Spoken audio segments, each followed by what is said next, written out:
परमात्मा पूर्ण ब्रह्म सर्व सृष्टि रचनहार कबीर परमेश्वर जी की असीम रजा से आप सभी पुण्यात्माएं सत्संग सुनने के लिए उपस्थित हुए।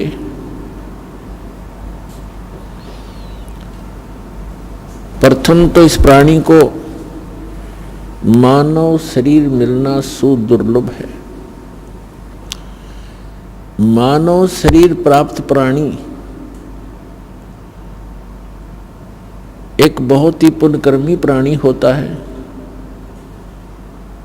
और मानव शरीर दो प्रकार से प्राप्त होता है। एक तो विधान है परमात्मा का कि प्रत्येक जीव को एक टर्न वाइज कर्मानुसार यानी एक साइक्लोन बना रखा परमात्मा ने, एक चक्कर बना रखा है कि कैसा ही भी प्राणी क्यों ना हो 84 लाख प्रकार के प्राणियों के शरीरों में अनेकों यातनाएं भोगने के उपरांत एक मानव शरीर अवश्य प्राप्त होता है और उस मानव शरीर प्राप्त सुअवसर को वो खो देता है, भक्ति नहीं करता है, परम संत प्राप्त नहीं होते हैं, तो फिर उसको इतने ही लंबे 84 लाख प्रकार के प्राणियों के शरीरों में यातनाओं का सामना करना पड़ता है। दूसरी प्रकार के वो पुण्यात्मा होते हैं मानव शरीर प्राप्त प्राणी जो किसी जन्म में परमात्मा की भक्ति किए हुए होते हैं और उस भक्ति के आधार से उनको लगातार कई जन्म भी प्राप्त हो जाते हैं। मनुष्य के वो होते हैं उसके पूर्व संस्कार भक्ति किए हुए और उन कई शरीरों में मानव शरीरों में मानस जीवन में यदि उसको परम संत नहीं मिलते हैं तो वो प्राणी फिर 84 लाख योनियों के उस चक्कर में गिर जाता है। सबसे पहले तो वो पुण्यकर्मी प्राणी हैं जिनको मानव शरीर आज प्राप्त है। दूसरी प्रकार के वो और भी अच्छी किस्मत के बच्चे हैं परमात्मा के, मनुष्य शरीर प्राप्त हैं और परमात्मा की तरफ में कहीं ना कहीं लगे हुए हैं, घूम रहे हैं, भटक रहे हैं। और तीसरी प्रकार के वे हैं जिनको सतगुरु मिल गए। मानव शरीर प्राप्त प्राणी को जिनको सतगुरु मिल गए तो उनकी किस्मत खुल गई। आप उन पुण्य आत्माओं में से हो, आपको मानव शरीर प्राप्त है और ये दास एक सतगुरु के रूप में आपको प्राप्त हुआ। आपकी किस्मत अन्य प्राणियों से, अन्य मानव से निराली है। अंग्रेजी के अंदर गुड, बेटर, बेस्ट ये 3 प्रकार के शब्द प्रयोग होते हैं एक अच्छी वस्तु के लिए, अच्छे जेंटलमैन के लिए। तो आप जी उस बेस्ट क्वालिटी के किस्मत पुण्यकर्मी प्राणी हो, किस्मत वाले हो। आप जी को ये सतलोक आश्रम बरवाला जिला हिसार हरियाणा में यथार्थ भक्ति मिली और सत्य साधना, सत्य ज्ञान और वो सत्य साहेब यानी अविनाशी परमात्मा, ये तीनों वस्तुएं, तीनों पदार्थ आपको सहज में प्राप्त हुए।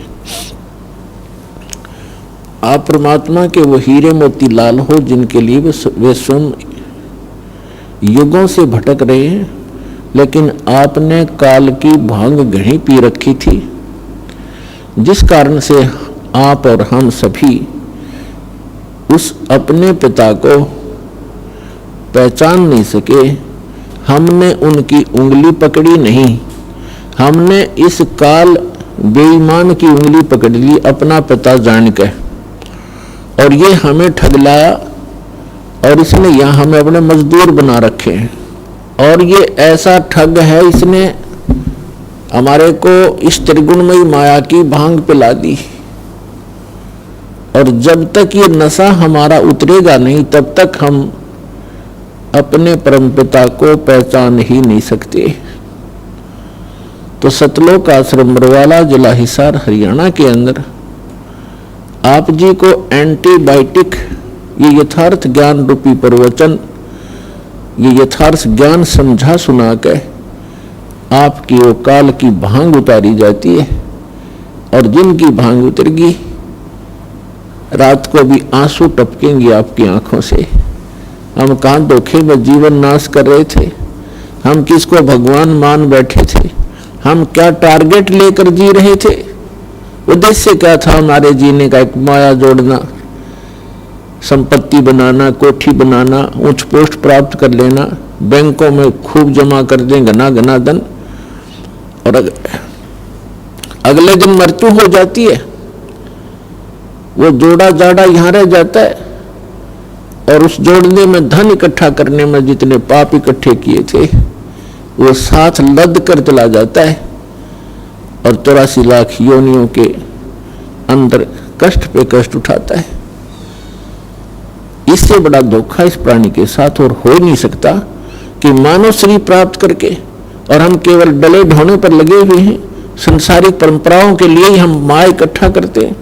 एक तरफ से इकट्ठा किया, 2 नंबर का काम किया, रिश्वत लिया, चोरी की और फिर कोठी में लगा दिया या विवाह पर खर्च कर दिया और उन पापों से लद कर खुद चले गए। वो सारा कुछ यही रह गया। तो पुण्यात्माओं, सौभाग्य आपका, आपको ये सत्य वचन सुनने को प्राप्त हो रहे हैं। पूरा विश्व और असंख्य ब्रह्मांड में जितने भी प्राणी हैं ये सभी कबीर परमात्मा के बच्चे हैं। वो सबका जनक है, वो हम सबका हमदर्द है। हमारे दुखों को वही सुन सकता है और वही निवारण करने योग्य है।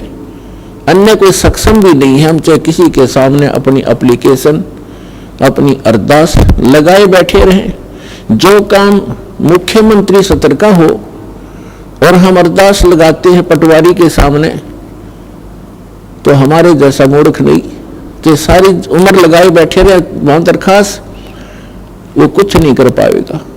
तो जिन भगवानों की, जिन देवी देवताओं की हम पूजा किया करते थे, जिनसे हम अपने सुख की डिमांड किया करते थे, वो सुख दे ही नहीं सकते। ये तो कबीर परमेश्वर जो सर्वशक्तिमान है, सर्व सक्षम है, जो हमारे मस्तिष्क के अंकों को भी बदल देता है, केवल उसी परमात्मा के सतर का काम था। हमारे को आज तक उस परमात्मा का ही ज्ञान नहीं हुआ कि परमात्मा कौन है। आत्मा जिस दिन से भगवान से बिछड़ी थी और इस काल के साथ यहां आगे थे, उसी दिन को इसको एहसास हो गया था कि मेरे से बहुत बड़ी गलती हुई है और मेरा बहुत बड़ा, एक बहुत ही जो सुख में सथल छूट गया है, जैसे मेरा कुछ खो गया है। इसने हमारे को इस त्रिगुण माया के द्वारा सबको मदहोश कर दिया। सबसे पहले इस काल में 3 पुत्र उत्पन्न किए दुर्गा के संयोग से। दुर्गा इस काल भगवान की पत्नी है, हम जिसके लोक में रह रहे हैं। 21 ब्रह्मांड का ये प्रभु है, स्वामी है, ये इतना गॉड और रब है। तो इसने हमारे को यहां फंसाए रखने के लिए सबसे पहले यह भांग तैयार करी, रजगुण युक्त किया अपने बड़े पुत्र ब्रह्मा जी को और सतगुण युक्त किया अपने मंझले पुत्र, बिचले पुत्र विष्णु जी को, और सबसे तीसरे नंबर के अपने पुत्र शंकर को, शंकर जी को इसने तमोगुण युक्त कर दिया। अब ना इन ब्रह्मा विष्णु महेश के बस की बात है।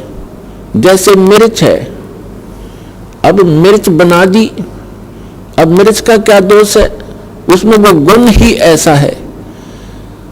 तो मिर्च के बस की बात नहीं कि उस मिर्च अपने गुण को स्वयं समाप्त कर सके।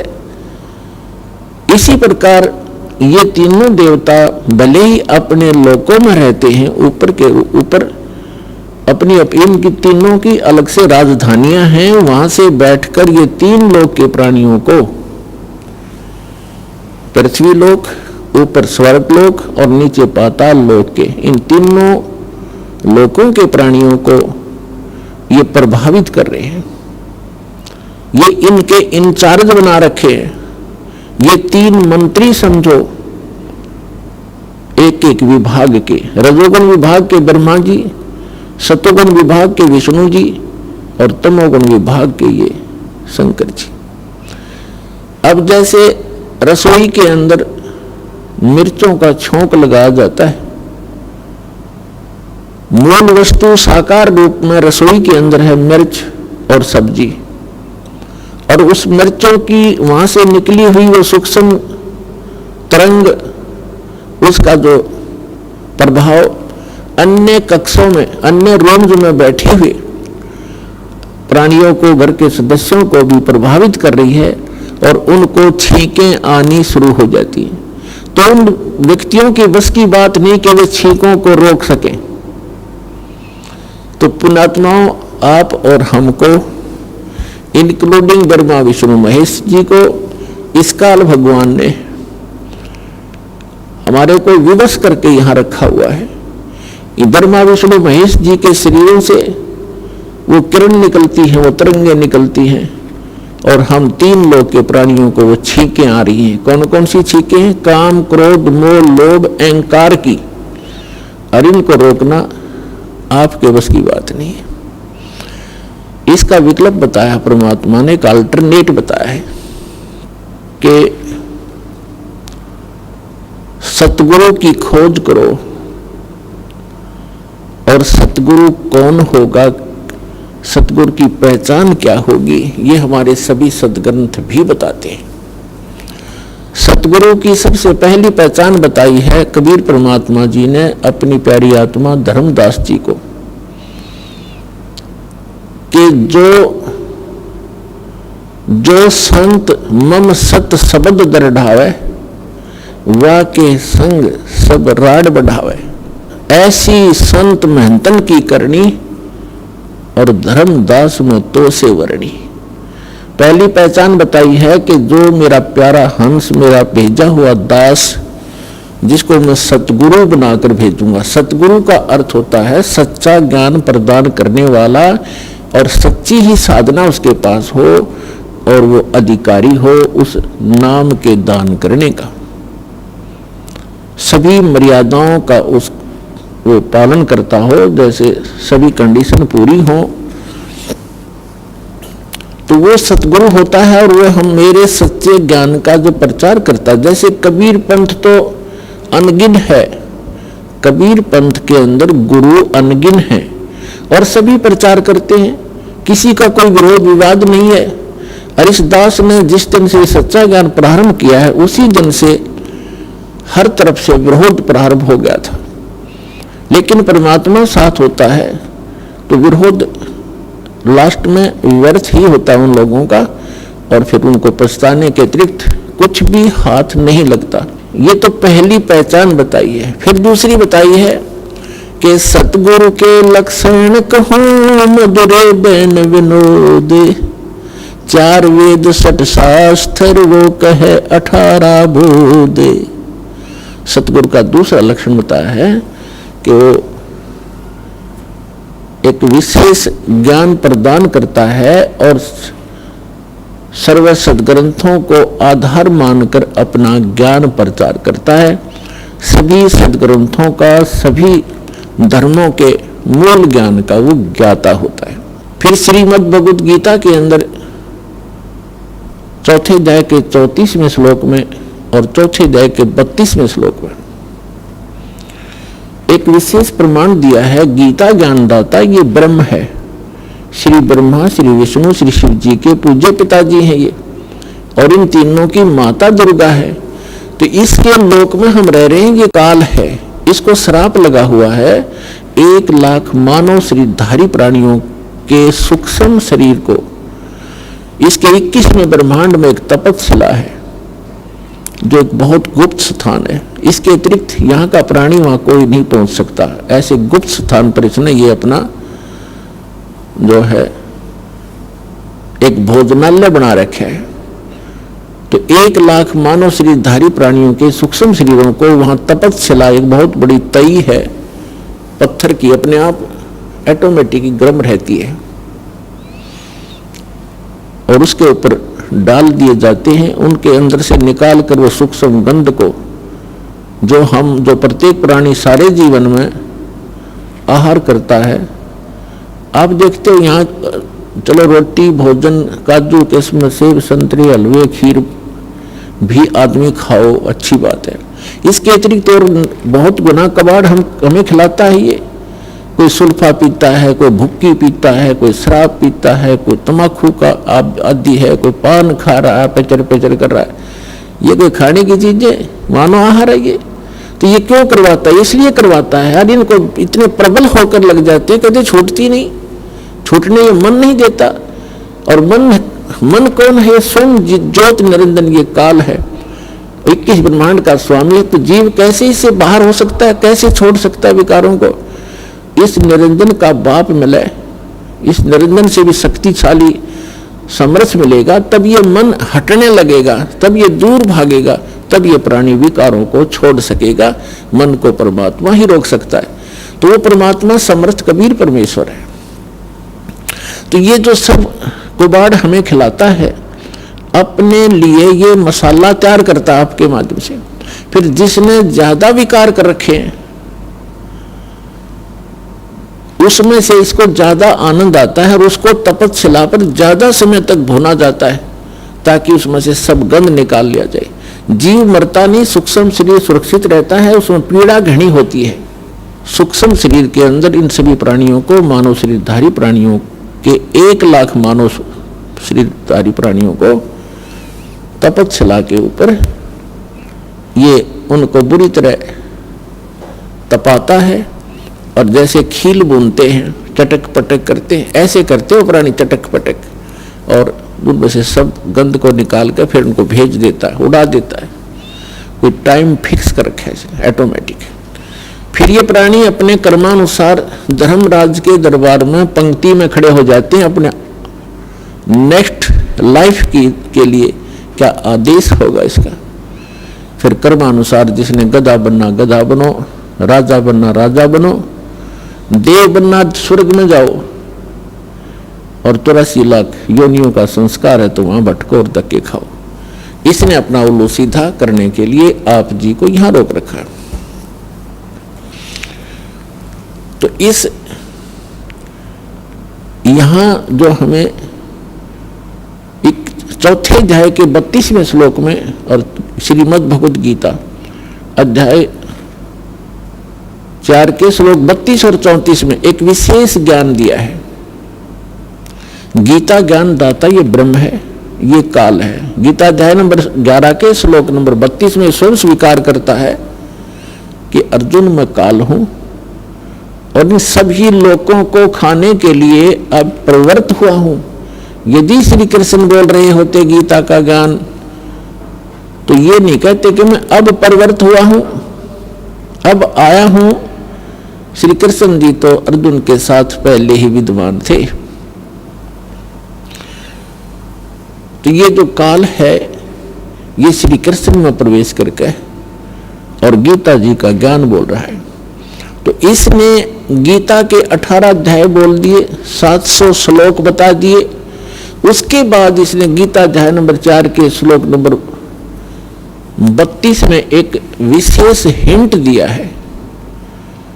अब जो सतगुरु की एक ये भी पहचान है कि वो सदग्रंथों के कोड वर्डों को, गुड शब्दों को और उनके अर्थों को वो सतगुरु ही समझता है। तो इसमें क्या बताया है कि गीता अध्याय नंबर 4 के श्लोक नंबर 32 में सारा ज्ञान देता हुआ बीच में हिंट देता है कि मैं जो ज्ञान दे रहा हूं ये कंप्लीट नहीं है। और कंप्लीट यानी पूर्ण यज्ञों की, यज्ञ माने धार्मिक अनुष्ठानों की संपूर्ण जानकारी ब्रह्मणे मुखे, ब्रह्मणे माने उस सत्य पुरुष सच्चिदानंद घन ब्रह्म पूर्ण परमात्मा सर्व सृष्टि रचनहार ने अपने मुख कमल से वो वाणी बोली होती है। वो कंप्लीट ज्ञान है, उसके अंदर आध्यात्मिक अनुष्ठानों की जानकारी विस्तार के साथ कही गई है अर्जुन। और उसको जानने के बाद फिर तो सर्व कर्मों से, सभी पापों से मुक्त हो जाएगा। अब सच्चिदानंद घन ब्रह्म ने जो ज्ञान अपने मुख कमल से बोला है वो वाणी है, वो तत्व ज्ञान है, वो सूक्ष्म वेद है। जो गीता, वेदों, पुराणों, कुरान और बाइबल 3 पुस्तकों का संग्रह है। एक तौरात, जबूर और इंजिल, उसको बाइबल कहते हैं। तीनों के को इकट्ठा जल्द किया हुआ। तो इनके ज्ञान से अन्य ज्ञान है वो जो सच्चिदानंद घन ब्रह्म ने अपने मुख कमल से बोला है। अब चौथे अध्याय के 34वें श्लोक में कहा कि अर्जुन उस तत्व ज्ञान को जो स्वयं आकर के परमात्मा ने बोला है, और ये जो ज्ञान है गीता का, पुराणों का, वेदों का, गीता, वेद और कुरान और बाइबल के अंदर 3 पुस्तकों का संग्रह है। ये जो ज्ञान है ये इस काल भगवान का दिया हुआ है, इसने बोला है और ये इनकम्प्लीट है। जैसे 10वीं कक्षा का सिलेबस होता है और कोई ये कहे कि ये 10वीं कक्षा का जो पाठ्यक्रम है और कहे कि बीए और एमए का भी यही है, तो वहाँ ऑब्जेक्शन है हमें कि आपको समझ नहीं आई। ये 10वीं तक का, मैट्रिक तक का सिलेबस है, ये बीए और एमए का नहीं है, लेकिन सहयोगी होता है। नीचे की पढ़ाई ऊपर की पढ़ाई में सहयोग देती है, वो जानकारी हमारे साथ रहती है, वो गलत भी नहीं कह सकते।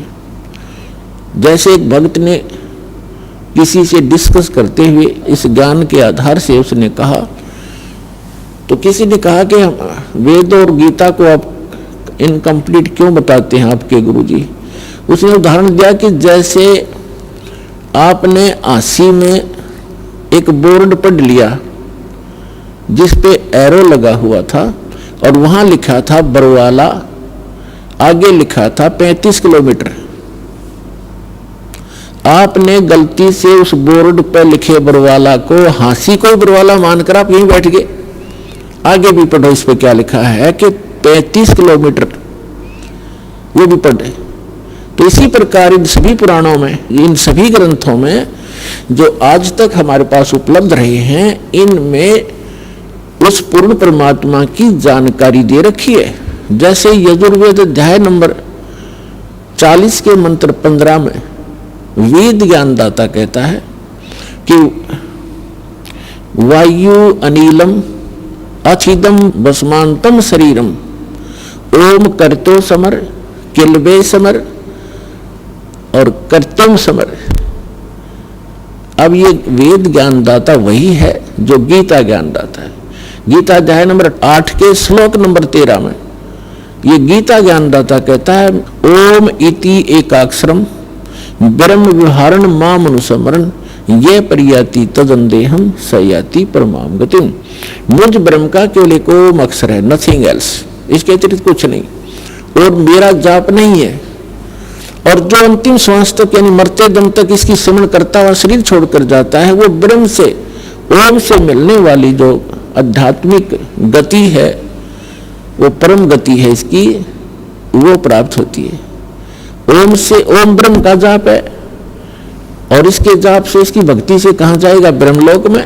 गीता अध्याय नंबर 8 के श्लोक नंबर 16 में तुरंत कहा है कि ब्रह्मलोक पर्यंत, वहां तक के भी सभी लोग पुनरावर्ती के अंदर हैं, वहां गए प्राणी भी जन्म और मृत्यु के चक्कर में रहते हैं। तो प्रसंग जो चल रहा है कि वेद और गीता इनका ज्ञानदाता एक ही है। अभी ये तो है यहां लिखा है। अब आगे का और पढ़ो, जैसे यजुर्वेद अध्याय नंबर 40 के मंत्र नंबर 17 में, 15 में तो उसने अपनी जानकारी दे दी, 17 में उसने कहा है कि वो पूर्ण परमात्मा जो है वो प्रोक्ष है, वो गुप्त है, वो तो ऊपर रहता है, ऊपर के भाग में, और मैं ब्रह्म हूं, मेरा ओम नाम है, और मैं ब्रह्मलोक रूप दिव्य आकाश में रहता हूं।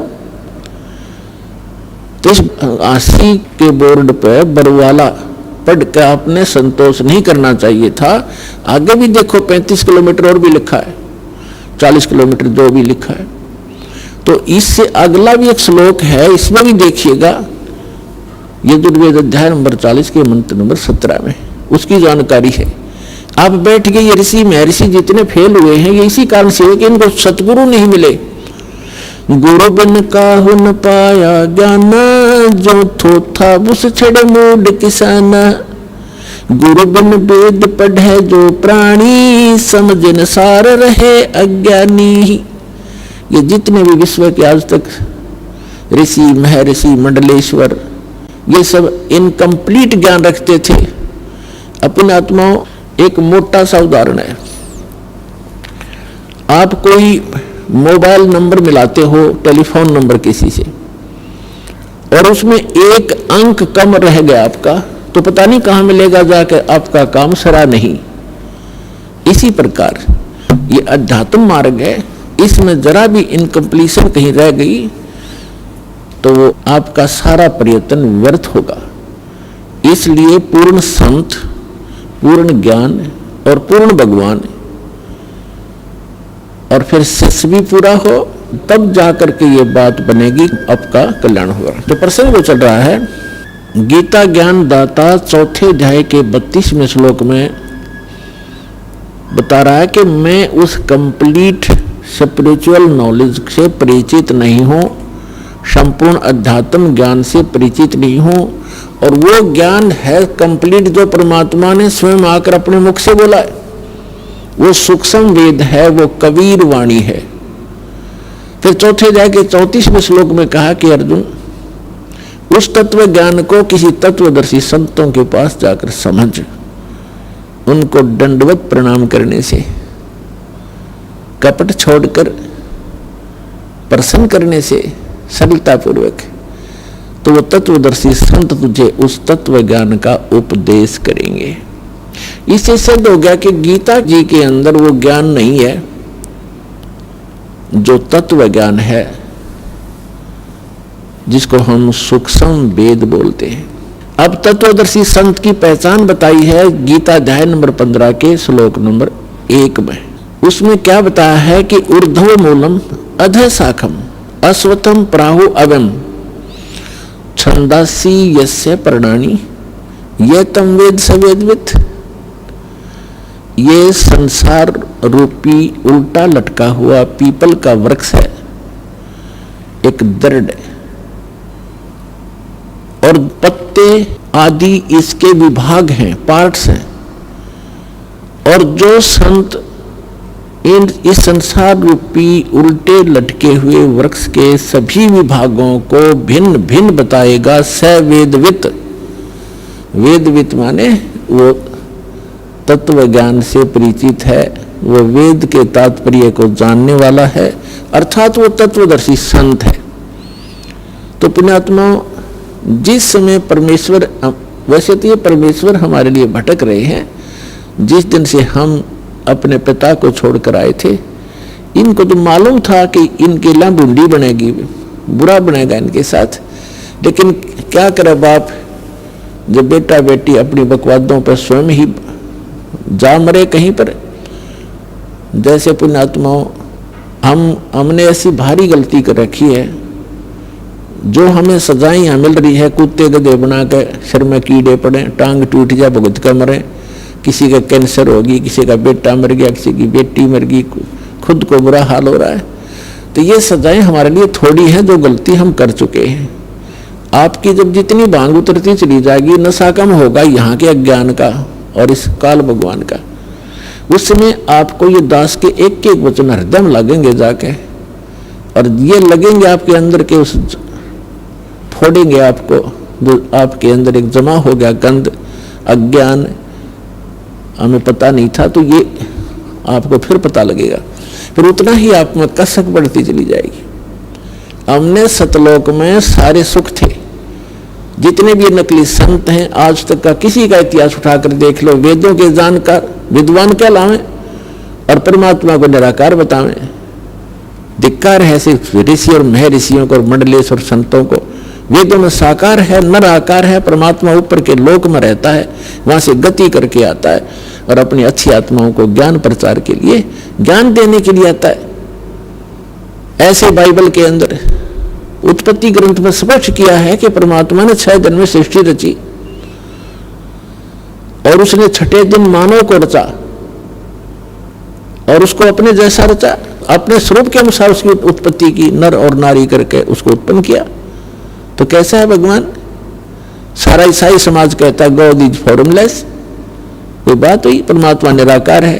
पूरा हिंदू समाज कहता है भगवान निराकार है, पूरा सिख समाज कहता है परमात्मा निराकार है। तो ये और ऐसे ही पूरा मुसलमान धर्म कहता है परमात्मा बेचून है, निराकार है। और सभी सदग्रंथ हमारे धर्म ग्रंथ बताते हैं परमात्मा से शरीर है, नर आकार है, मनुष्य दृश्य, उसका नाम कबीर है। और वही परमात्मा है जो काशी के अंदर एक धानक रूप में, एक जुल्हा रूप में आए थे। ये परम परमात्मा है, सबके जनक हैं, ये हमारे हमदर्द हैं। तो जो प्रसंग चल रहा है हम उसी पर आते हैं कि वो परमात्मा हमारे लिए भटक रहे हैं और युगों युगों से भटक रहे हैं, लेकिन हम उस परमात्मा को पहचान नहीं पा रहे, क्योंकि हम इस काल भगवान ने इन नकली दूत बेच के अज्ञानी करा दिए। तो ये जो जितना भी आज तक के संत महर्षि हुए हैं, संत हुए हैं, मंडलेश्वर हुए हैं, या कोई काजी मुल्ला पंडित हुए हैं, ये सारे के सारे तत्व ज्ञान से अपरिचित थे और इन्होंने हमारे को उल्टा पाठ पढ़ा दिया। अब वो उल्टा पाठ पढ़ा हुआ आज तक आड़े आ रहा है। दास ने सन 1994 से लेकर आज 2013 तक लगभग 19 वर्ष हो गए संघर्ष करते रहे, और जब जाकर के इतना कुछ जेल तक भेज दिया, झूठे आरोप लगा कर, झूठे मुकदमे बनवा के, नकली संत ऋषि आचार्यों और दुष्ट लोगों ने। कोई बात नहीं, परमार्थ के लिए हमें कितना भी कष्ट हो, लेकिन हमारा मिशन सफल हो, ताकि विश्व का कल्याण हो, सब प्राणी परमात्मा को पहचाने और सतलोक जाएं। दास का इतना उद्देश्य है।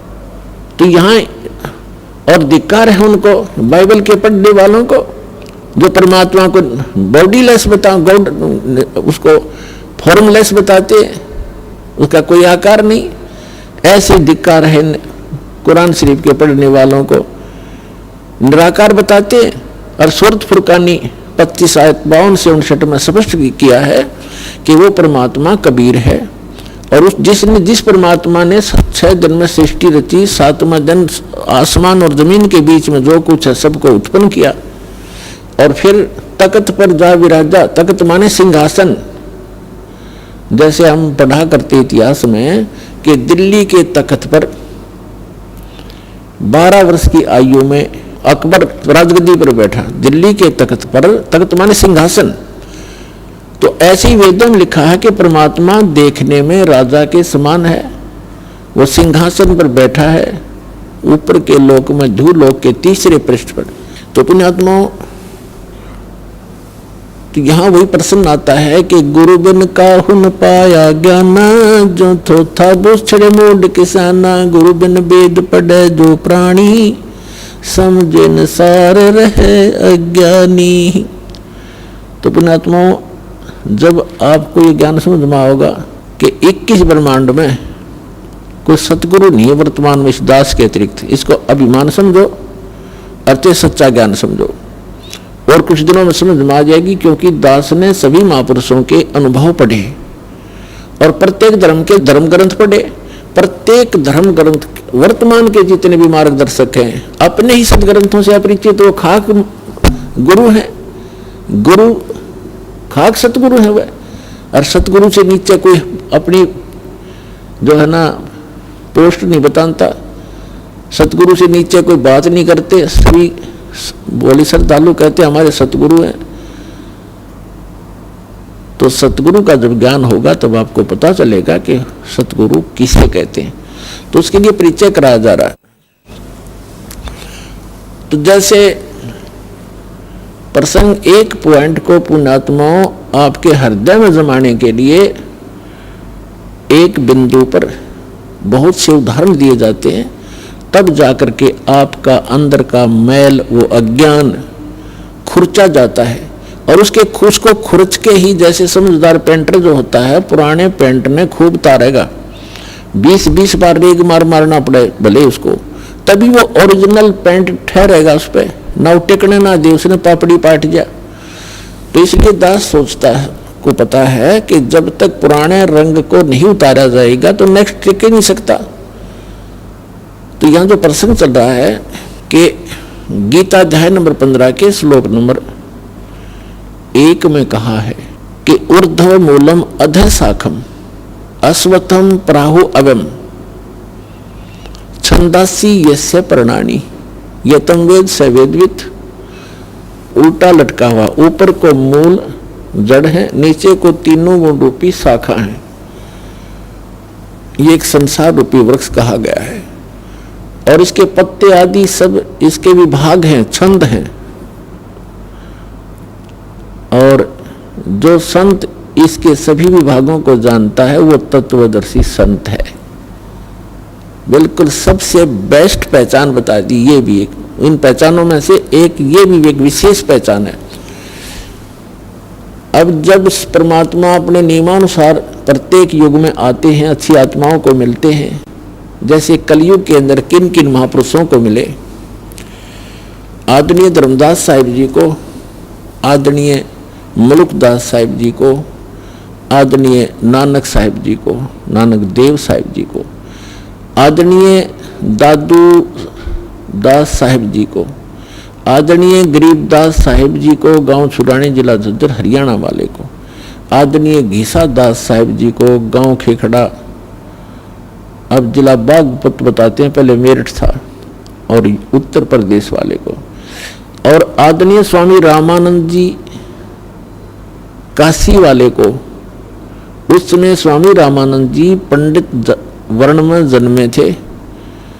104 साल के स्वामी रामानंद जी थे और 5 वर्ष के परमात्मा लीला में शरीर में 5 वर्ष के थे, लीला कर रहे थे।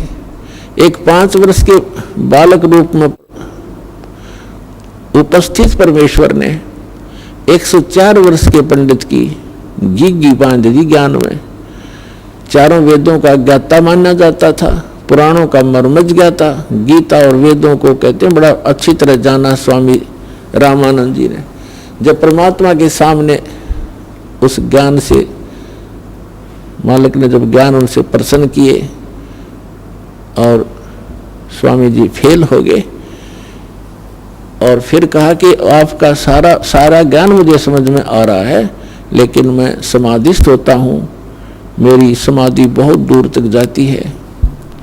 परमात्मा बोले, आप समाधित होते हो स्वामी जी इस शरीर के अंदर, एक अंड कहो, एक पिंड कहो, एक ब्रह्मांड कहो, इस जो बॉडी में, शरीर में आप जो कुछ भी धुन सुनते हो, जो भी आप प्रकाश देखते हो, इसके अंदर जो भी आप और अन्य लोक देखते हो, ये एक ब्रह्मांड का सांग है, सारा एक ब्रह्मांड का साजबाज है। और हमने असंख्य ब्रह्मांडों के पार जो हमारा देश है, अंड और पिंड, इन सब के पार जो देश हमारा है, वहां हमारा मूल ठिकाना है। हमने जाना वहां है। आप गले ढोरे इस बॉडी में, कान मूंद के, आंखें बंद करके धुन सुन लो, इसमें कुछ भी सुन लो, सब काल की धुन है, काल के साजबाज है।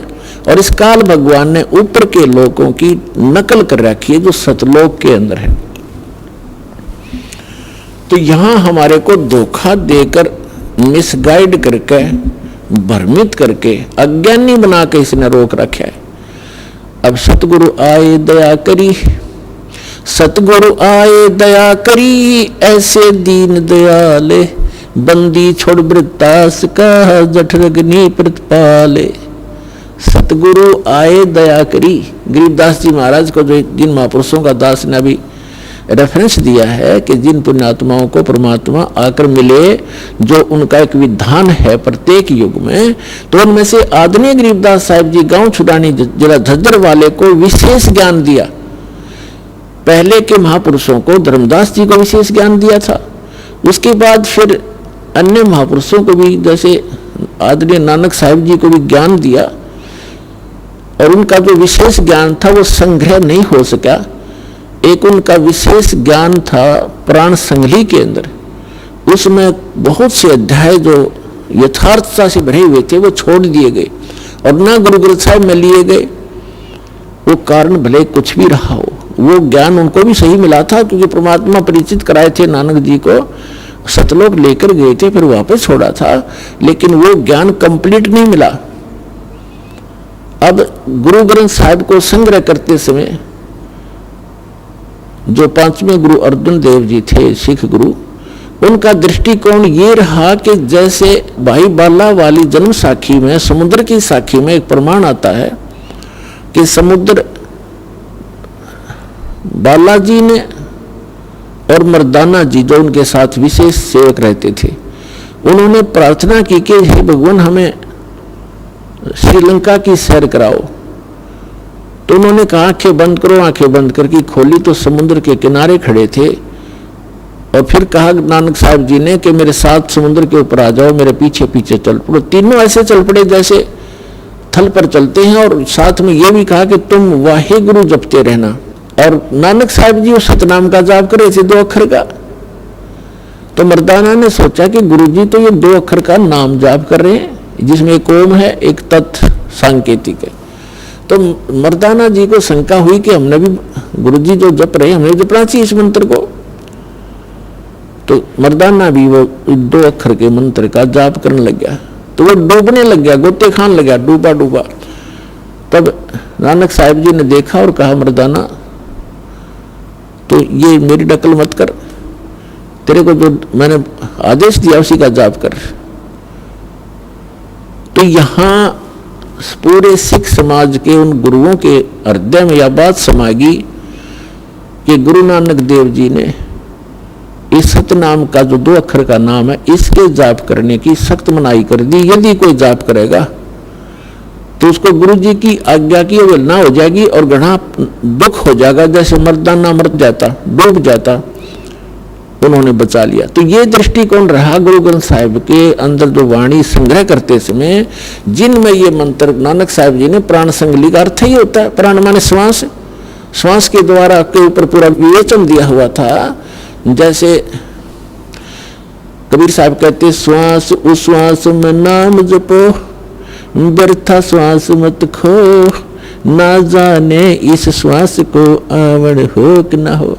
आप आरती में पढ़ते हो श्वासा पारस भेद हमारा, जो खुद जैसे उतरे पारा। ये प्राण संगली है।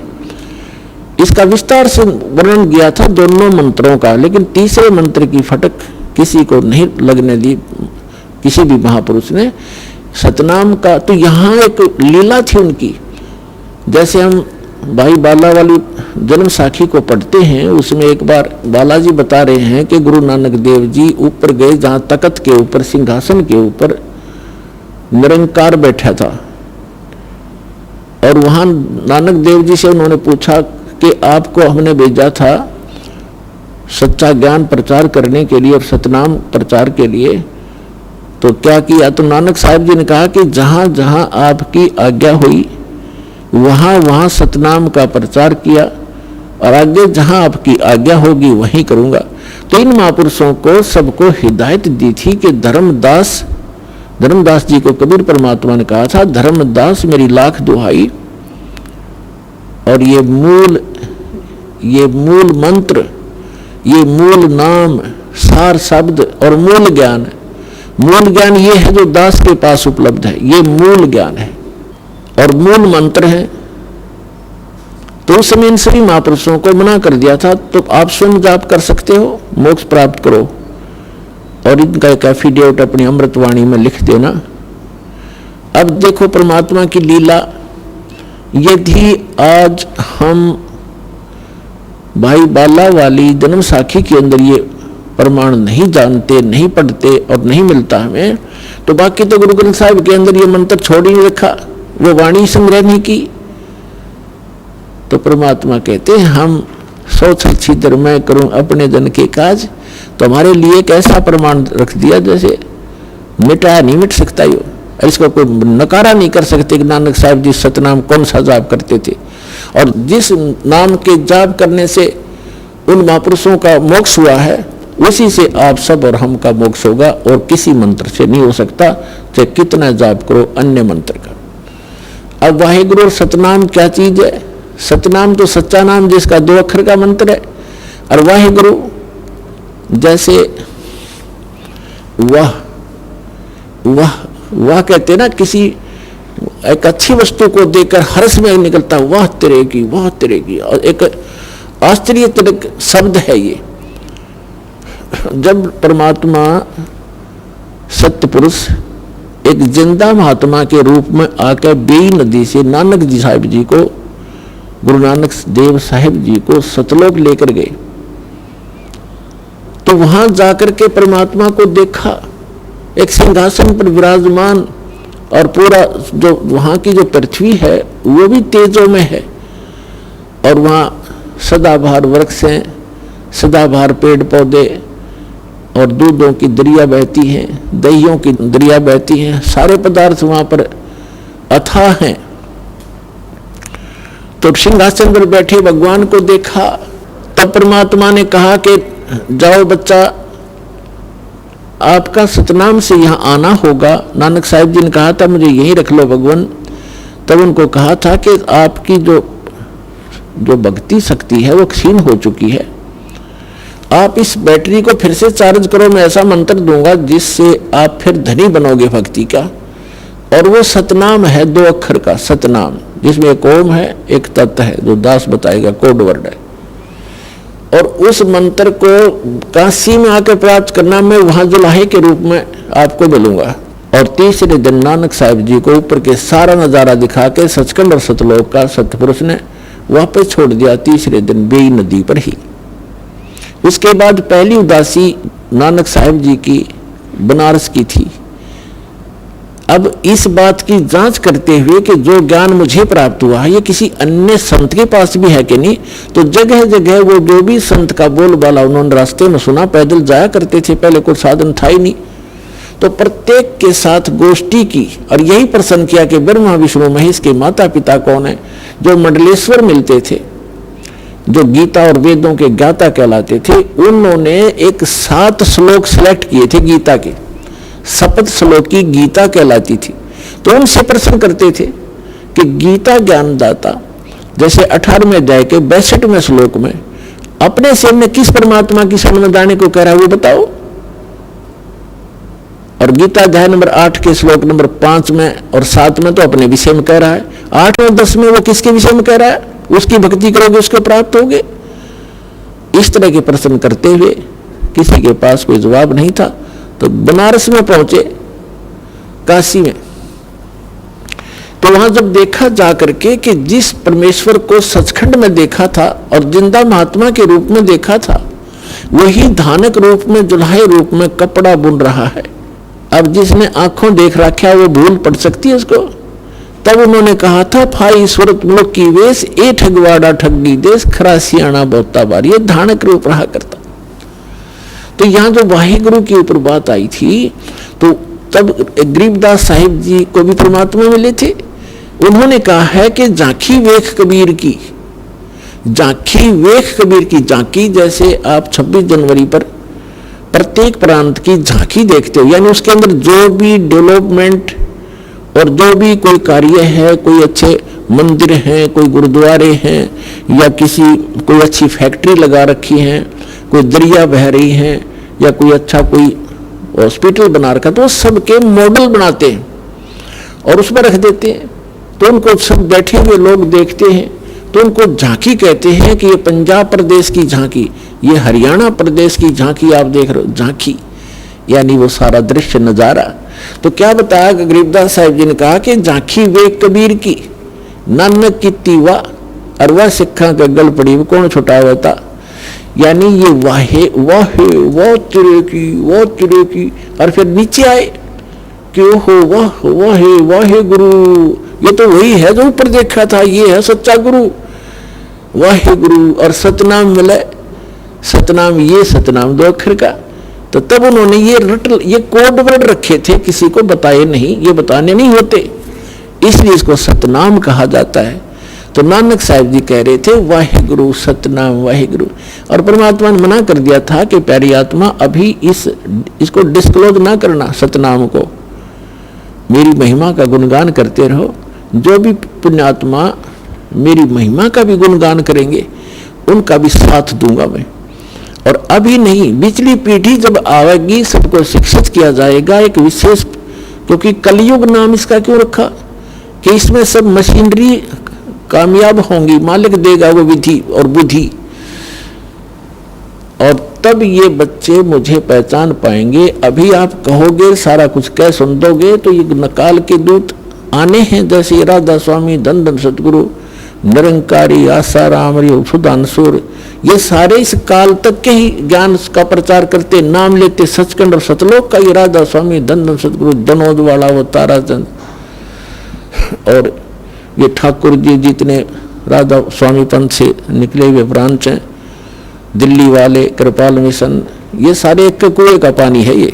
और ये जय गुरुदेव मथुरा वाला, ये सारे काल के चलाए पंथ थे, इनके पास कख भी नहीं, ज्ञान नहीं, और 5 नाम काल के जाप करते, ये मंत्र नहीं, सतनाम का इनको कैख का भी पता नहीं। तो परमेश्वर कबीर जी ने कहा था कि अभी इसको डिस्क्लोज ना करना बच्चों, नहीं तो हमारा सारा मिशन फेल हो जाएगा, ये बच्चे मेरे पार नहीं हो पाएंगे। पिछली पीढ़ी जब आओगी, जब कलयुग 5500 वर्ष बीत जाएगा, तो 1997 में 5505 वर्ष कलयुग पूरा हो जाता है। उस समय इस दास को परमेश्वर आकर मिले थे, कबीर परमेश्वर, और उन्हें संकेत कर दिया था कि बच्चा बेशक से सतनाम का तो दान करना शुरू कर दे। 1994 में दास ने ये दीक्षा देना प्रारंभ किया था अपने पूज्य गुरुदेव जी के आदेशानुसार, और 1997 में मेरे गुरुदेव जी शरीर छोड़कर गए थे 26 जनवरी 1997 को। फिर परमात्मा मुझे मिले, मैं असमंजस में था कि ज्ञान कंप्लीट दास के पास, और अभी तक धर्मदास जी को ये कह रखा है कि धर्मदास मेरी लाख दुआई, ये सार शब्द कहीं बाहर ना जाए। तो उस समय तक दास ने विशेष ये सार शब्द नहीं बताया था, सतनाम अवश्य देना प्रारंभ कर दिया था। तब परमात्मा आए और कहा बेटा शुरू कर दे, डोंट वरी, अब आ गया वो समय। तो पुण्यात्मा ये वो समय है, इसके लिए सभी महापुरुषों से कहा था कि धर्मदास मेरी लाख दुहाई, ये सार शब्द कहीं बाहर ना जाई, सार शब्द बार जो पढ़ी, ये बिचली पीढ़ी हंस नहीं तरी। फिर कहा था कि सार शब्द तब तक छुपाई जब तक 12 पंथ ना मिट जाई। अब काल ने कहा था कि जब परमात्मा के आए थे अपने पुत्र जोगजीत के रूप में, तो इस काल भगवान से वार्ता हुई थी। तब काल भगवान ने पूछा था कि आप कहाँ जा रहे हो? तो परमेश्वर ने कहा था मैं नीचे जाऊंगा तेरे ब्रह्मांडों में, और तूने सबको मिसगाइड कर दिया, भगवान का नाम और निशान मिटा दिया, अपनी महिमा का गुणगान करवाता है, झूठे मंत्र जाप करवा के उनको यहीं डाले रखता है। क्या बुरा हाल कर दिया तुमने, मैं वहां जाके बताऊंगा सबको, और तेरा भंडा फोड़ करूंगा, बताऊंगा कि तू काल है, तू भगवान नहीं है।